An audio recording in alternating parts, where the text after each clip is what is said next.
Hey there, tennis fans. I'm Grace Carter, and this is Tennis Now, presented by Tennis Express. Tennis Express, ordered today and it ships today. Well, the tennis shutdown continues as the world continues battling coronavirus. So it leaves us wondering, do we restart the sport? And if we do, we may be seeing fan-free tournaments. The U.S. Open, which is usually starting late in August, is the largest and loudest of the Grand Slam tournaments in the world. And according to USTA CEO Mike Dowse, it is highly unlikely that the Open is going to close doors to spectators. At the same time, though, he says they're not taking anything off the table quite yet. Now, the big concern, of course, is the health and the well-being of not just the spectators, but of course the players and all the support staff. So Dowse says he is waiting for medical experts to come up with a solution of some kind that would keep everybody safe. The USTA says it's going to make its final decision about the U.S. Open sometime in late June.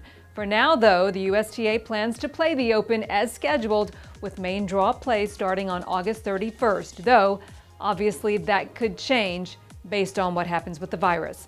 Now, while we won't see fan-free tennis in New York, we have seen it in Davis Cup as recently as last month, where spectators were banned from qualifying ties in Italy and in Japan.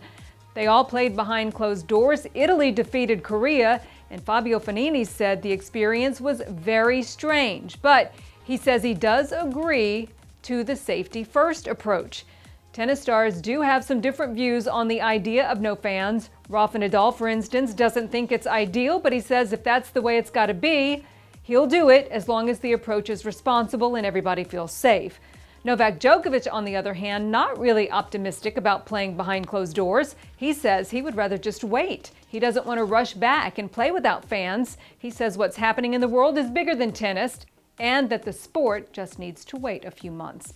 Now, as you know, the ATP and WTA have suspended play on the pro circuit. That's at least until July 13th. Obviously, health and safety of players, fans, and tournament staff has to be the determining factor for getting back to business. So, here's the question. Where do you stand on this one? Do you think tennis should resume without any fans, or should we just be patient and wait a few extra months? And would you be comfortable attending a tournament if there were safety measures in place? Maybe mandatory masks, perhaps staggered seating. What do you think about that? Or do you think we need to wait for a vaccine to be available before tennis gets back to normal? Sound off in the comment section. Let us know your thoughts on this one. Thanks for watching, everybody. Stay safe. I'm Grace Carter, and we'll see you next time here on Tennis Now.